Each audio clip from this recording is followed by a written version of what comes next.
Gunung Tangkuban Perahu mengingatkan kita pada legenda di Jawa Barat, Sang Kuryang.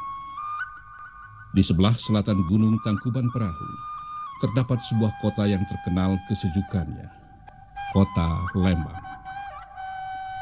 Di pusat Kota Lembang, terdapat sebuah balai besar pengembangan dan perluasan kerja, atau disingkat BBPPK, terletak di Jalan Raya Lembang nomor 222. Balai ini didirikan pada tanggal 3 Agustus 1950 bernama Jawatan Kursus Usaha Tani di bawah Kementerian Perburuhan. Namun, sejak April 2006, namanya berubah menjadi Balai Besar Pengembangan dan Perluasan Kerja di bawah Ditjen Bina Penta Kementerian Tenaga Kerja dan Transmigrasi. Balai Besar Pengembangan dan Perluasan Kerja atau BBPPK adalah unit pelaksana teknis Direktorat Jenderal Pembinaan Penempatan Tenaga Kerja Kementerian Tenaga Kerja dan Transmigrasi Republik Indonesia yang berlokasi di Jalan Raya Lembang nomor 222 Lembang, Kabupaten Bandung Barat. Tugas pokok yang diemban balai ini adalah melaksanakan inkubasi bisnis, bimbingan teknis, kerjasama kelembagaan, layanan informasi dan promosi kewirausahaan, dan teknologi tepat guna atau TTG di bidang pertanian, industri, dan jasa. Sejalan dengan sasaran yang diemban BBPPK Lembang, hasil-hasil pengembangan teknologi tepat guna dapat dimanfaatkan langsung sehingga mampu menciptakan perluasan kesempatan kerja dan peluang kewirausaha bagi masyarakat. Salah satunya adalah perluasan kerja bidang budidaya lele di kolam terpal, budidaya jamur tiram, dan budidaya jamur merang. Budidaya jamur tiram termasuk teknologi tepat guna atau TTG. Hal ini dapat dilihat dari pemanfaatan sumber daya alam lokal, sumber daya manusia setempat. Teknologi budidaya dapat dipertanggungjawabkan secara teknis, dapat diserap, dikembangkan sendiri, serta mempunyai potensi untuk membuka lapangan kerja baru. Jamur tiram atau disebut Pleuratus ostreatus atau oyster mushroom merupakan bahan pangan atau sayuran yang lezat, bergizi besar, serta bermanfaat bagi kesehatan. Pembudidayaan jamur tiram dapat dilakukan dengan pembuatan bibit murni dan bibit sebar. Pembuatan bibit murni atau disebut F0 dapat dilakukan dengan dua metode, yakni PDA atau Petatus Dextrus agar dan kultur jaringan. Pembuatan bibit murni dengan metode kultur jaringan dilakukan dengan cara: pertama, siapkan media dari campuran air rebusan kentang ke dalam air rebusan agar-agar dan glukosa. Dimasukkan ke dalam tabung reaksi, lalu ditutup dengan plastik, diamkan sampai menjadi padat.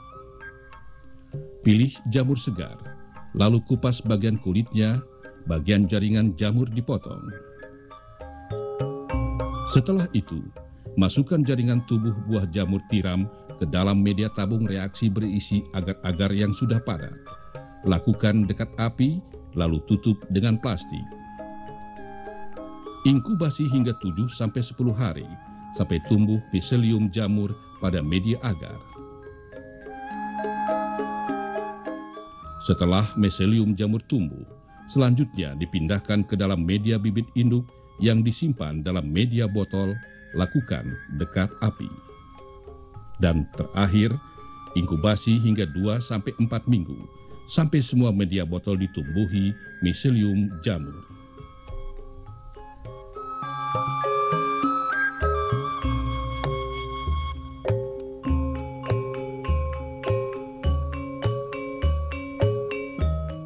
Pembuatan bibit sebar dilakukan dengan cara: pertama, serbuk kayu, dedak, glukosa, dan kapur dicampur dengan perbandingan 600:90:18:6. Kemudian, siapkan plastik sebagai media backlog, lalu masukkan campuran serbuk kayu ke dalam media backlog. Padatkan, lalu ikat dengan tali.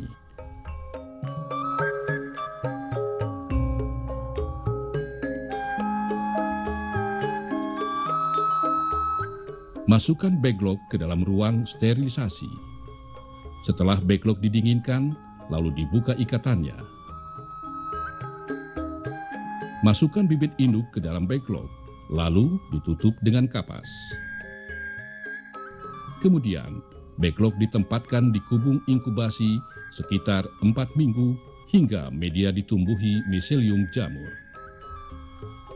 Proses inokulasi dengan media bibit produksi baik dari metode bibit murni dan bibit sebar sebenarnya sama, yaitu dilakukan dengan media backlog produksi yang nantinya disimpan dalam kubung produksi.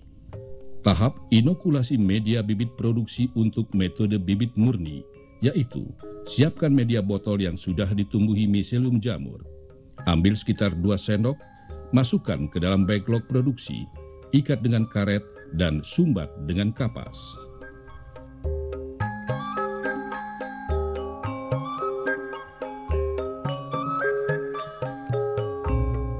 Selanjutnya, backlog produksi diinkubasi sekitar 4-6 minggu hingga miselium jamur memenuhi media.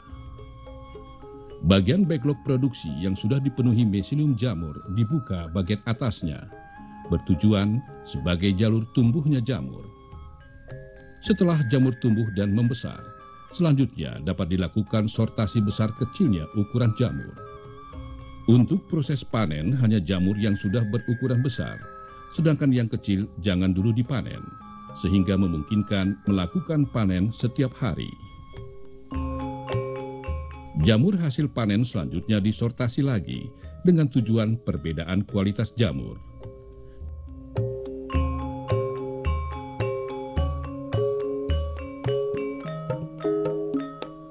Jamur dikemas dalam kantong plastik, ditimbang, dan selanjutnya dipasarkan.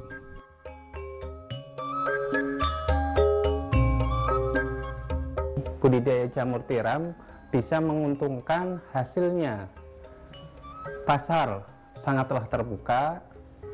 Setelah dikembangkan budidaya jamur tiram, sekarang ini alhamdulillah ternyata jamur itu bukanlah sifat yang beracun, tapi merupakan suatu komoditas yang bisa menghasilkan nilai ekonomis.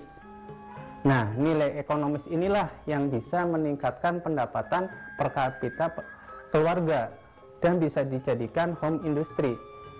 Alhamdulillah, saat sekarang bisa berkembang home industry yang ada di Lembang, Cisarua ini bisa berkembang sangatlah luas.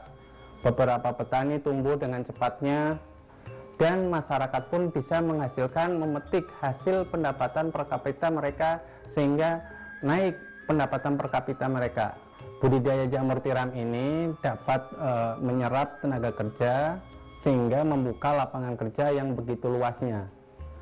Dalam budidaya jamur tiram, dalam menyerap tenaga kerja ini bisa dari beberapa sektor penambahannya, seperti proses penggalauan dan proses pencampuran, proses pemanenan, proses pembibitan,